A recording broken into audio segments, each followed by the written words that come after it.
Mga malalapit na personalidad kay presumptive President Rodrigo Duterte ang ilan sa mga pinangalanan niyang bibigyan niya ng pwesto sa kanyang gabinete. Makibalita tayo kay Cedric Castillo. Dahil may one-year ban sa pag-appoint sa pwesto ng mga natalong kandidato, hindi muna maitatalagang Foreign Affairs o Justice Secretary si Senador Alan Peter Cayetano na hanggang 2019 pa naman ang termino sa Senado.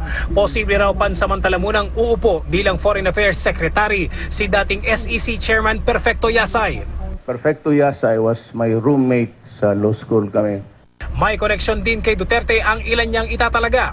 Magiging Executive Secretary ang kapwa San Beda Law graduate na si Salvador Mejaldia.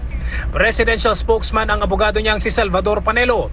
Finance Secretary naman ang high school classmate at campaign finance manager na si Sonny Dominguez. Habang ang San Beda Law School classmate na si Art Tugade na dati ring CEO ng Clark Development Corporation, magiging Transportation and Communication Secretary. Agriculture Secretary naman ang kaalyado niyang si dating boxing commentator at dating Cotabato Governor Manny Piñol.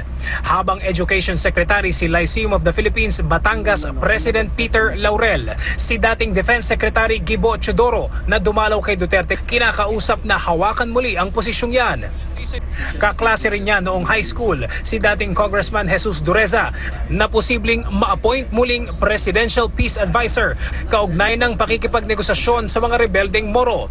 Si dating Justice Secretary Silvestre Bebot Bello III na dati ring peace negotiator for communist groups ang makikipag-usap muli sa mga rebeldeng komunista. Bagaman bukas sa pagkakaroon ng coalition government kasama ang Communist Party of the Philippines, nilinaw ni Duterte na bilang pinuno ng pamahalaan ay kalaban siya ng mga rebelde. Pero sakaling umusad ang usapang pangkapayapaan, plano niyang ipahawak sa CPP ang ilang sangay ng pamahalaan. Open yung DAR, DNR, labor if they want. Kasi sabi na pinaka-oppressed ng ano yan.